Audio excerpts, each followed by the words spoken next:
Hello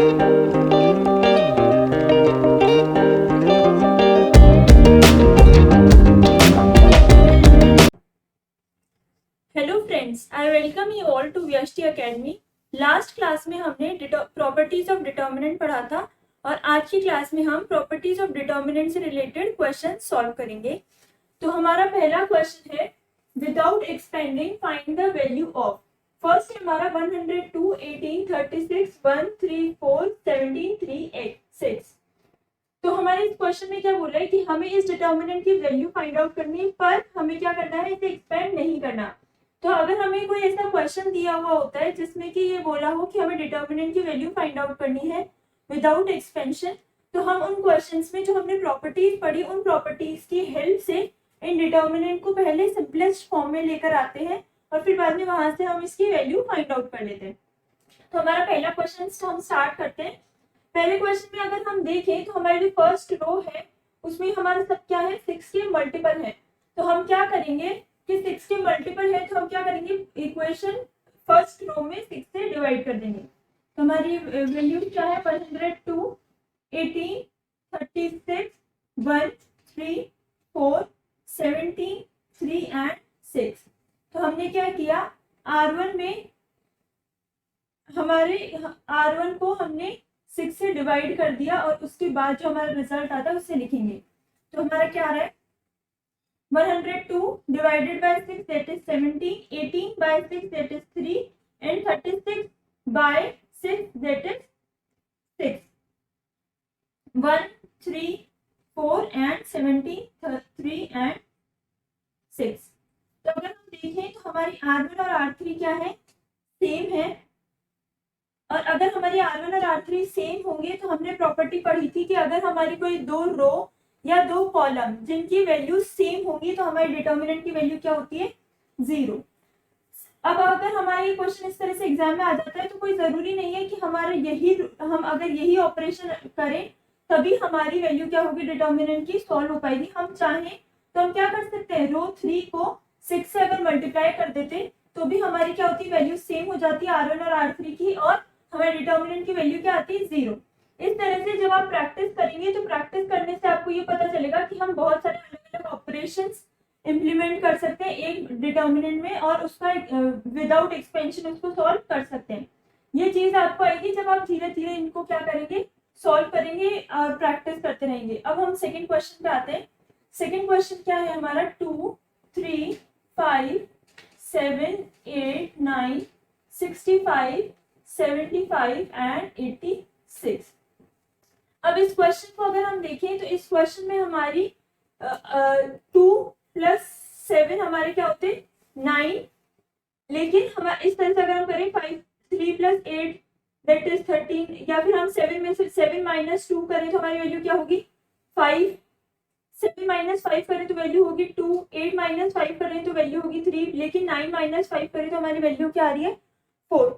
तो हमारे इस तरह से ये सॉल्यूशन नहीं हो रहा, तो हम क्या करेंगे इस क्वेश्चन में, हमें हमारे क्वेश्चन में हिंट दिया हुआ है। हमारा हिंट क्या है, column 3 changes to column 3 - 9C2।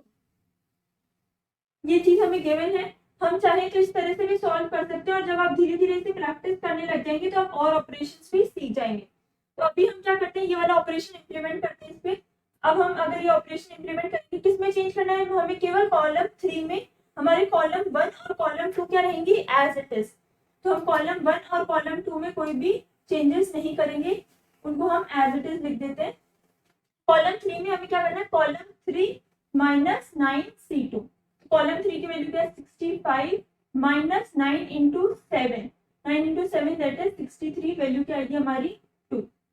75 - 9 into 8, 9 into 8 that is 81, 75 -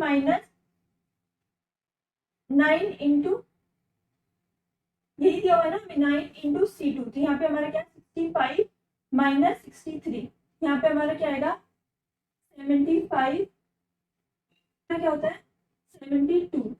तो हमारी वैल्यू क्या आ जाएगी, 75 - 72 दैट इज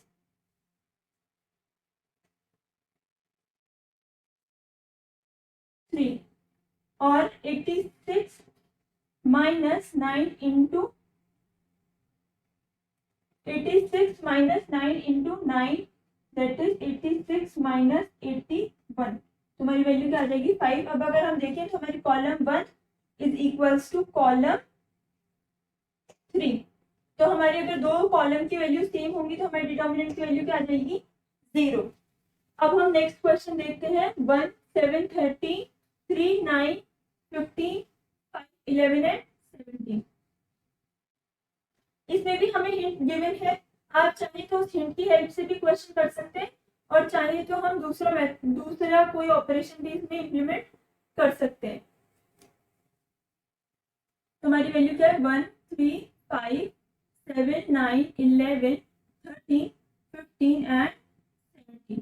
अब अगर हम देखें तो हमारा ये ऑपरेशन अगर रो में कितने की चेंजेस है, हमारे जो फर्स्ट कॉलम है उसकी वैल्यू है 1, फिर बाद हमने क्या किया प्लस हमारा 2 का डिफरेंस है, फिर हमारा 3, फिर 2 का डिफरेंस है और फिर क्या हमारा 5। इसी तरह से हम यहाँ देखें तो सेकंड रो में भी हमारा क्या है फर्स्ट एलिमेंट है 7, सेकंड एलिमेंट क्या है 9, जो कि हमारा कैसे है 7 प्लस 2, और ये भी हमारे कैसे है 9 प्लस 2। तो हम चाहे तो इस तरह से भी कर सकते हैं कि हम क्या करेंगे कॉलम जो हमारी 1 है इसमें भी हमारी वैल्यूज कैसे 1 और 7 में कितना डिफरेंस है 6 का, और 7 और 13 में भी कितना डिफरेंस है 6 का। तो आप चाहे तो रो वाइज अगर आप रो वाइज करेंगे तो हम क्या करेंगे सेकेंड रो में हम 7 माइनस 6 मतलब कि R2 को हम अगर चेंज कर दें R2 माइनस 6 इंटू R1, अगर हम इस तरह से कर दें तो भी हमारी वैल्यू सेम हो जाएगी। तब हमारी वैल्यू क्या होगी 1 3 5। हमें रो 3 में भी कोई चेंज नहीं करना, उसे भी पहले एज इट इज लिख देते हैं। तब हमारी वैल्यू क्या है यहाँ पे R2 की वैल्यू क्या है 7 माइनस 6, हमारी वैल्यू क्या आ जाएगी 1। 9 माइनस 6 इंटू हमें केवल कितना करना है 9 माइनस 6, हम इसमें केवल इतना करेंगे R1 से मल्टीप्लाई नहीं करेंगे। तो 9 minus 6 that is 3, 11 minus 6 that is 5। इस तरह से करेंगे तो भी हमारे डिटर्मिनेंट की वैल्यू क्या आ रही है 0। अब अगर हम कोई दूसरा मेथड अप्लाई करते हैं, जैसे अगर हम अप्लाई करते हैं R3 changes to R1 plus 12, अगर हम इस तरह से करते तो भी हमारी वैल्यू क्या आती 1 3 5। ये हम किस में ऑपरेशन अप्लाई करते हैं R1 में, तो हमारी वैल्यू क्या आती 13 15 17 7 9 एंड 11 13 15 17, तब भी हमारी वैल्यू क्या आ रही है 0। तो इस तरह से हमारी एक डिटर्मिनेंट, हम इससे क्या सीखते हैं कि अगर हम किसी एक डिटर्मिनेंट का एक्सपेंशन विदाउट एक्सपेंशन सॉल्व करना चाहें तो उसका कोई एक मेथड नहीं होता, एक से ज्यादा मेथड भी हो सकते हैं। अब हम करेंगे next question solve. Next question is next determinant हमारा क्या है x a x plus a y b y plus b z c and z plus d। अब अगर इस डिटर्मिनेंट में हम देखें तो इस डिटर्मिनेंट में हमें क्या पता चलता है कि अगर हम ऑपरेशन लगाएं कॉलम वाइज तो हम इजीली सॉल्व कर सकते हैं। अब इसमें आपको नोट करने वाली बात यह है कि अगर आप रो में ऑपरेशन लगाने की कोशिश करेंगे रोज में, तब हम इसे सॉल्व करना थोड़ा हमारा लेंदी प्रोसेस हो जाएगा, और अगर हम कॉलम वाइज इसे सॉल्व करेंगे तो हमारा प्रोसेस लेंदी नहीं होगा। तो हम अगर कॉलम 1 देखें तो उनकी वैल्यू क्या है x y z, कॉलम 2 क्या है हमारा a b c। अगर हम कॉलम 1 में चेंज करें column 1 changes to column 1 plus column 2, तो हमारी वैल्यू क्या होगी x plus a y plus b z plus c, a b c x plus a y plus b and z plus c। अब हमारी क्या है कॉलम 1 एंड कॉलम 3 हमारी क्या है इक्वल, तो हम कौन सी प्रॉपर्टी लगाएंगे that if 2 or more than 2 rows or columns values are same then the determinant value will be 0। ये प्रॉपर्टी हमने पढ़ी थी, ये प्रॉपर्टी हम यहाँ पे लगा देंगे तो हमारी आंसर क्या आ जाएगा 0। अब अगर हम ये प्रॉपर्टी ना लगाए तो भी क्या हम सॉल्व कर सकते हैं क्या, तो हम अगर कॉलम 2 में भी ऑपरेशन लगाते कॉलम 1 प्लस कॉलम 2 हम उससे भी सॉल्व कर सकते थे। हम कॉलम 3 में चेंज करते कॉलम 3 माइनस कॉलम 1 तब भी हम सॉल्व कर सकते थे, और अगर हम ऑपरेशन लगाते कॉलम 3 माइनस कॉलम 2, ये तीन ऐसे और ऑपरेशंस हैं, अगर हम इन ऑपरेशंस को लगाएं तब भी हम क्या करेंगे, डिटर्मिनेंट को इजीली सॉल्व कर पाएंगे और हमारे डिटर्मिनेंट की वैल्यू क्या आ जाएगी, 0। अब हम नेक्स्ट क्वेश्चन देखते हैं। नेक्स्ट क्वेश्चन क्या है हमारा, A B C a plus 2x, b plus 2y, c plus 2z, x, y and z। अब इसमें अगर हम कॉलम वाइज ऑपरेशन लगाना शुरू करेंगे तो हमारा ये प्रोसेस क्या हो जाएगा, लेंदी, क्योंकि हम क्या देख रहे हैं यहाँ पर है हमारा a b c, नेक्स्ट क्या है हमारा a plus 2x, b plus 2y, c plus 2z। तो हमें ये देखना पड़ेगा कि किस तरह से ऐसी सिमेट्री बन रही है कि हमें रो वाइज ऑपरेशन लगाना चाहिए या कॉलम वाइज ऑपरेशन लगाना चाहिए। तो अगर हम पहले रो में चेंज करें फर्स्ट रो को हम क्या लिखें, R1 प्लस 2 इंटू R3। तो हमें क्या करना है, रो 1 में चेंज करना है। तो हमारी रो 1 क्या है, R1A plus 2 into X, second value क्या है, B plus 2 into Y, C plus 2 into Z. Second value में हम सेकेंड रो में कोई चेंज नहीं करेंगे, सेकेंड रो हम एज इट इज रखेंगे और थर्ड रो भी हम क्या लिखेंगे, एज इट इज लिखेंगे, उनमें भी कोई चेंज नहीं करेंगे। अब अगर हम देखें तो हमारी रो 1 इज इक्वल्स टू रो 2 है, इसमें भी हमारी सेम प्रॉपर्टी लगेगी जो हमारी पिछली वाली क्वेश्चन में थी। तो हमारे डिटर्मिनेंट की वैल्यू हम क्या लिख सकते हैं, 0।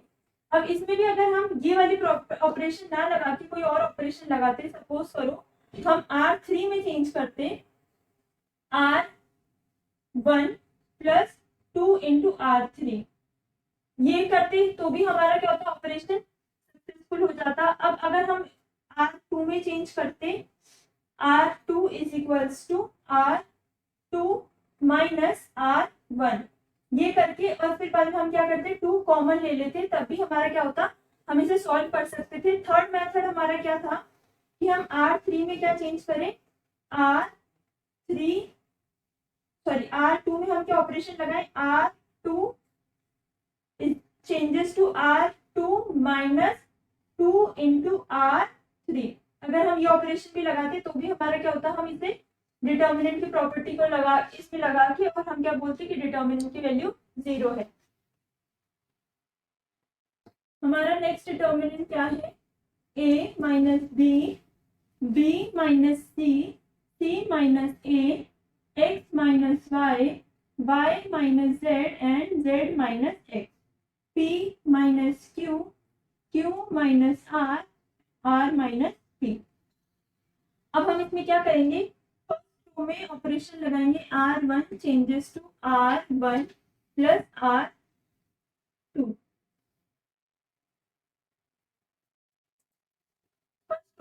फर्स्ट कॉलम में लगाएंगे, हम क्या देखते हैं तो हमारे यहाँ पे वैल्यूज क्या है, a minus B, x minus Y, p minus Q, यहाँ पर हमारे क्या है, b minus C, y minus Z, q minus are.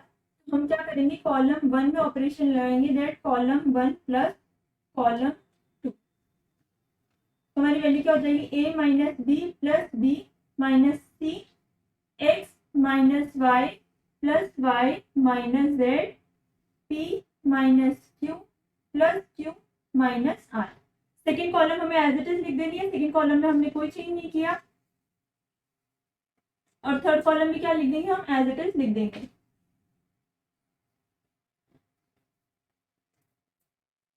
अब अगर हम इसे सॉल्व करें तो minus B plus b cancel, minus Y plus y cancel, minus Q plus q cancel. तो हमारी वैल्यू क्या आएगी, a minus c, x minus z, p minus r, b minus c, y minus z, q minus r, c minus a, z minus x, r minus P.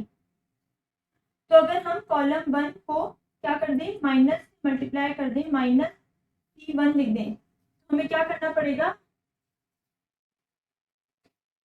हमें minus पहले बाहर common लेना पड़ेगा क्योंकि हमने अंदर नेगेटिव से मल्टीप्लाई किया है। तो हमारे यहाँ पे क्या हो जाएगा, -1, यहाँ पे हमारा क्या हो जाएगा, a माइनस सी को अगर हम माइनस से मल्टीप्लाई कर दें तो ये हमारा क्या हो जाएगा, c माइनस ए।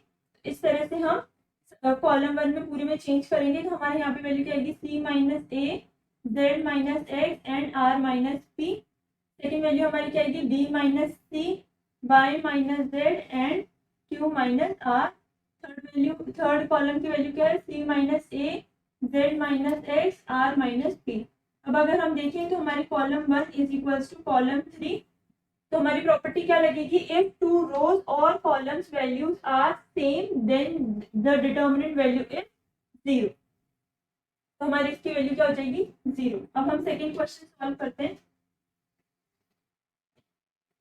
सेकेंड में हमारे डिटर्मिनेंट क्या दिए हुए हैं, 1 1 1 B C C A B, a into B plus C, B into C plus A, C into A plus B. तो ऐसे हम अगर सॉल्व करें तो हमारी वैल्यू क्या आएगी, B C C A B. हमें क्या करना है, केवल अंदर सॉल्व करना है, A B plus A C, B C plus A B, A C plus B C. तो अब हम क्या करेंगे, R3 में चेंज करेंगे, R3 चेंजेस टू कॉलम 3 में,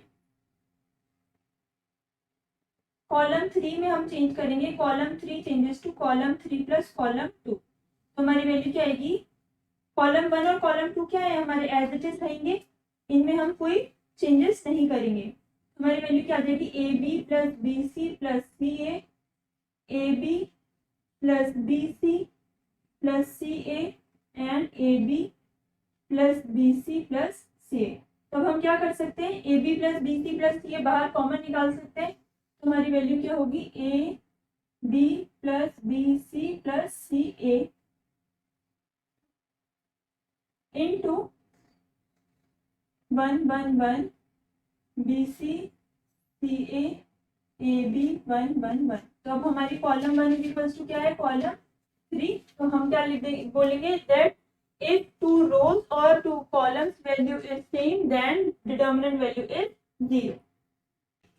नेक्स्ट डिटर्मिनेंट में हम क्या करेंगे, R1 में मल्टीप्लाई करेंगे A इंटू R1, R2 को मल्टीप्लाई करेंगे B इंटू R2 और R3 में क्या करेंगे, C इंटू R3। ये हम कर रहे हैं फर्स्ट क्वेश्चन में। तो अगर हम हमने क्या किया, तीनों में हमने ऑपरेशन अप्लाई किए हैं, तो हमें ध्यान से करना है, इसमें एरर के चांसेस हो सकते हैं। वैसे आपको क्वेश्चन में हिंट दिया हुआ है, अगर आप उस हिंट से करेंगे तब भी हम इस डिटर्मिनेंट को सॉल्व कर सकते हैं। तो अगर हम R1 को चेंज करें A इंटू R1, तो फर्स्ट वैल्यू क्या आएगी हमारी 1, सेकेंड क्या होगी A, थर्ड क्या होगी A B and C। Second row में अगर हम चेंज करें तो हमारी सेकेंड रो क्या है, 1 by B 1 and C A। तो फर्स्ट एलिमेंट क्या हो जाएगा हमारा 1, सेकेंड क्या हो जाएगा B और थर्ड क्या हो जाएगा A B C। और थर्ड में हमारा क्या चेंज होगा, 1 C and A B C। और यहाँ पे हमने जिससे मल्टीप्लाई किया है वहां पे हमें डिटर्मिनेंट के बाहर क्या लिखना होगा, डिवाइड में लिखना होगा, ताकि हमारे डिटर्मिनेंट की वैल्यू चेंज ना हो। ये भी हम एक प्रॉपर्टी पढ़ चुके हैं कि अगर हमारे किसी रो को अगर हम किसी एक नंबर से मल्टीप्लाई करते हैं तो हमारी बाहर हमें उस नंबर से डिवाइड करना पड़ेगा। अब हम क्या देखते हैं कि हमारी जो कॉलम 3 है, कॉलम 3 में ABC कॉमन है, तो कॉलम 3 से हम क्या ले लेंगे, ABC बाहर कॉमन ले लेंगे। तो हमारी वैल्यू क्या आ जाएंगे, 1 1 1 A 1 B 1 C 1। तो अब हम देखें तो हमारी कॉलम 1 इज इक्वल्स टू क्या है, column 3। Column 1 is equals to column 3, तो हमारी वैल्यू क्या, आंसर क्या हो जाएगा, 0। अब हम सेकेंड क्वेश्चन देखते हैं। सेकेंड में हमारे डिटर्मिनेंट की वैल्यू क्या गिवन है, A plus B 2A plus B 3A plus B, 2A plus B 3A plus B and 4A plus B। Next क्या है हमारी 4A plus B 5A plus B and 6A plus B। अब हमें इसमें अभी अलग अलग मेथड हो सकते हैं, या तो आपको जो क्वेश्चन में हिंट गिवन है आप उससे अप्लाई कर लें, या फिर हम क्या कर सकते हैं, R2 को चेंज करें, R2 changes to R2 minus R1 and R3 changes to R3 minus R1। हमें रो 1 में कोई चेंज नहीं करना, तो उसकी वैल्यू को हम एज इट इज रख देंगे, उसमें कोई भी चेंज नहीं करेंगे।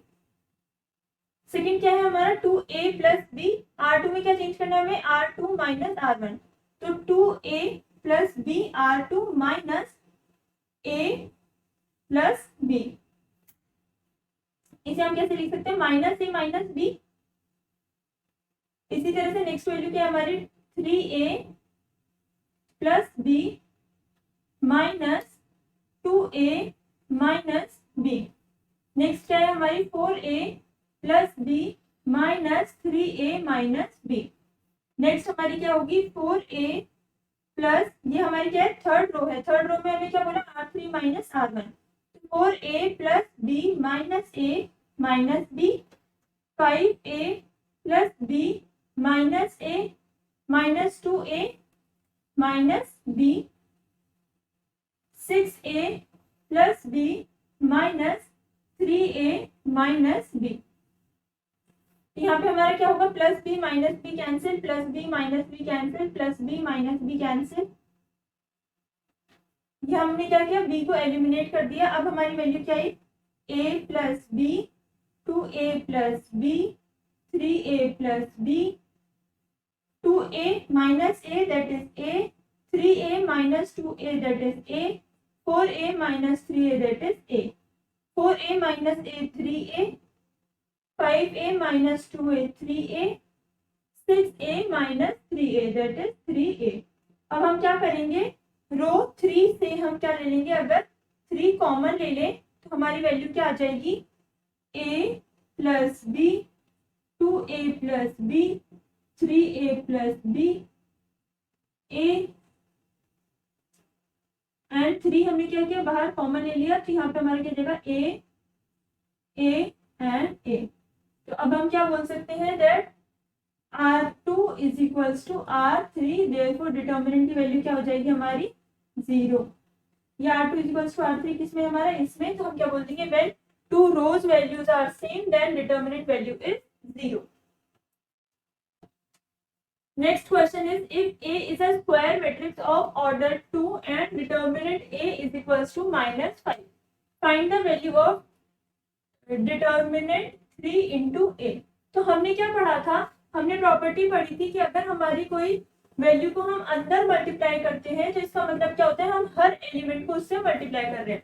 तो अगर आप एक टाइम मल्टीप्लाई करोगे तो उसका मतलब क्या होगा, एक रो में सपोज करो हमने मल्टीप्लाई किया तो -5 इंटू क्या हो जाएगा 3, डिटर्मिनेंट 3a। ये क्या हमारे ऑर्डर 2 की है, तो -5 इंटू 3 लिखेंगे। क्यों, क्योंकि हमने क्या पढ़ा था कि अगर हमारा ऑर्डर 1 होगा तब, और हम k से मल्टीप्लाई कर रहे हैं, तब हमारी क्या वैल्यू होगी, k इंटू डिटर्मिनेंट, ऑर्डर 1 होने पे, ऑर्डर 2 होने पे क्या होगा, k square into determinant change जो होगा हमारा, अगर हम किसी मैट्रिक्स में अंदर मल्टीप्लाई करें, और ऑर्डर 3 होगा तब हम क्या लिखेंगे, k cube into determinant.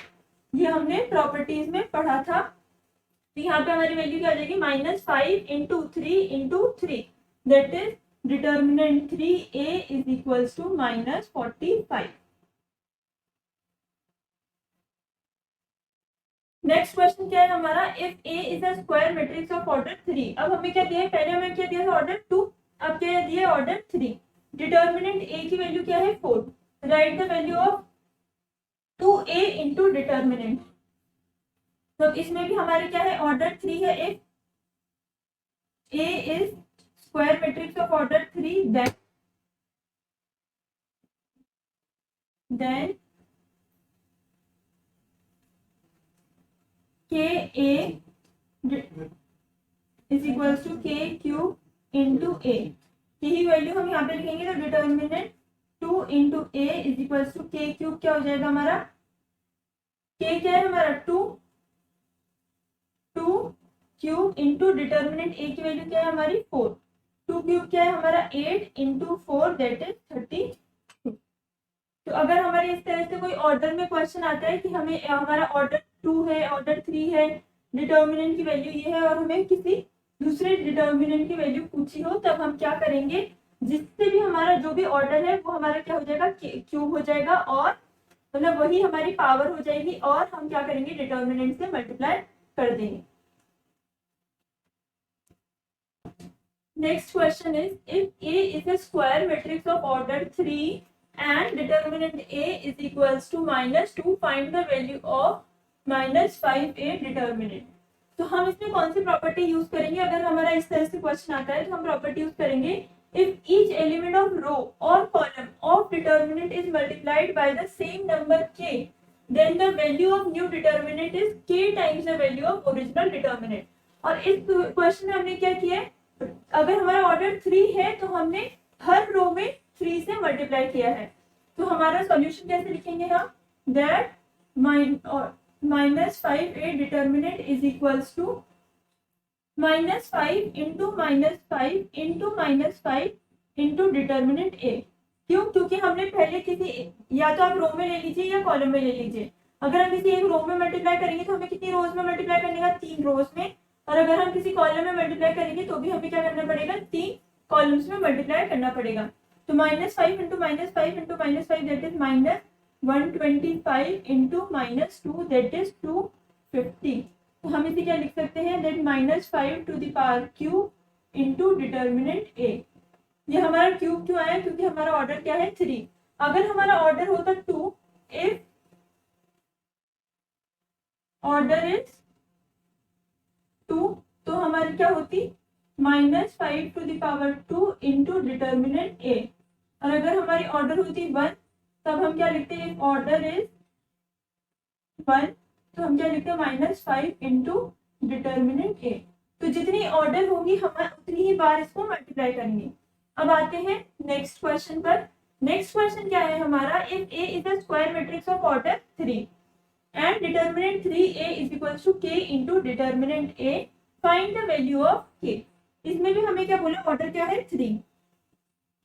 Order अगर हमारा 3 है, डिटर्मिनेंट 3a को हम कैसे लिख सकते हैं, 3 into 3 into 3 into determinant a।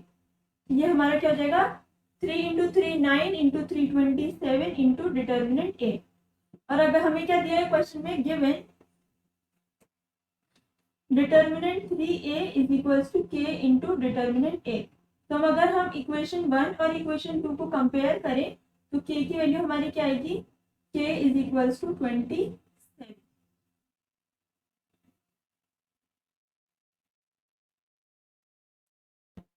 Next question is, if a is a square matrix such that determinant a is equals to 5, write the value of determinant a into a transpose. तो A transpose का मतलब क्या होता है, कि A transpose का मतलब होता है that row is interchange with column. और हमने एक प्रॉपर्टी पढ़ी थी that if row is interchange with column then the value of determinant does not changes. तो हम क्या लिख सकते हैं, that we know that value of determinant A is equals to determinant A transpose. हमें ये बात पता है, हमने प्रॉपर्टी में पढ़ा था।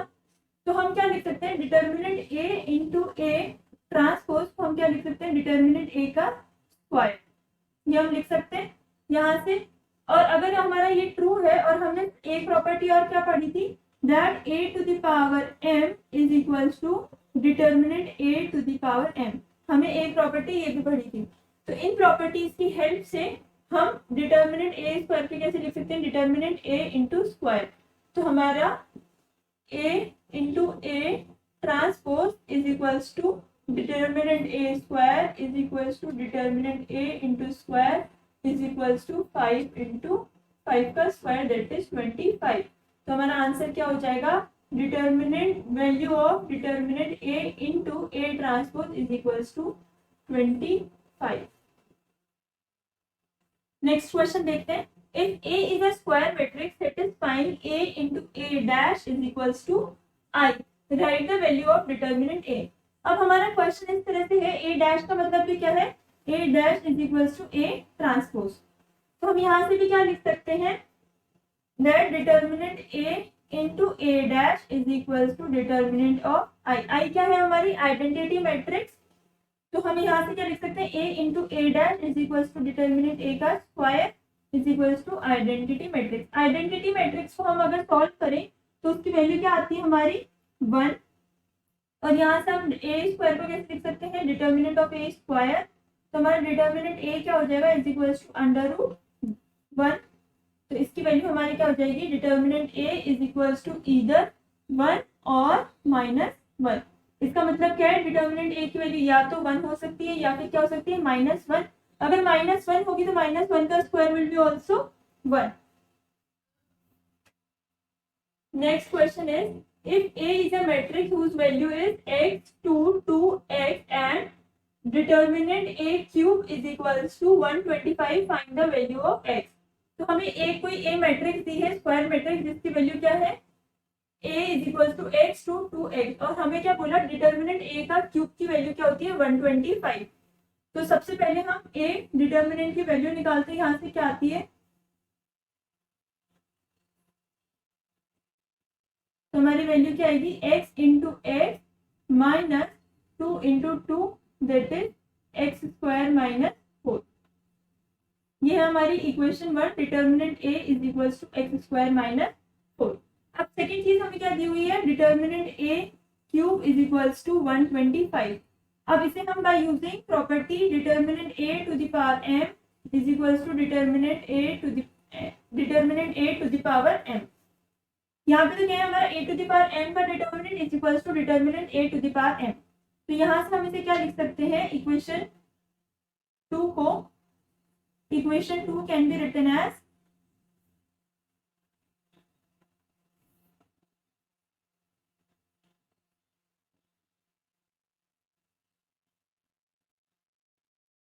Is equals to determinant A to the power cube is equals to 125। यहाँ से हम डिटर्मिनेंट A की वैल्यू निकालेंगे तो cube root of 125, cube root of 125 is 5। तो determinant A is equals to क्या आ गया हमारा 5। अब इस इक्वेशन 3 को सब्स्टिट्यूट करते हैं in equation 1, putting the value of equation 4 and equation 3 in equation 1। तो हमारी वैल्यू क्या आएगी, determinant A is equals to x square minus 4 is equals to 5। तो हमारी इक्वेशन क्या बनी, x square minus 4 is equals to 5। इसे हम कैसे लिख सकते हैं, x square minus 4 minus 5 is equals to 0, x square minus 9 is equals to 0। इसे हम कैसे लिख सकते हैं, एक्स स्क्वायर माइनस 9 को कैसे लिख सकते हैं, x minus 3 x plus 3 by using formula A square minus B square is equals to A minus B A plus B. तो यहाँ से अगर हम सॉल्व करें तो हमारी x की वैल्यू क्या आती है, x is equals to plus minus 3। और अगर आप इसे यूं भी लिखते x square is equals to 9 तो भी हमारी x की वैल्यू क्या आती, प्लस माइनस 3। हम क्या बोल सकते हैं, x की वैल्यू इधर +3 और -3 होगी, तो हमारी determinant A to the power cube is equals to क्या होगा 125। फ्रेंड्स, आज के सेशन में हमने प्रॉपर्टीज ऑफ डिटर्मिनेंट से रिलेटेड क्वेश्चंस किए। आप इन क्वेश्चंस को रिवाइज कीजिए। आज का सेशन हमारा काफी लंबा हो चुका है, तो हम बाकी के क्वेश्चंस नेक्स्ट वीडियोस में डिस्कस करेंगे। आप भी तब तक प्रैक्टिस कीजिए। Thank you.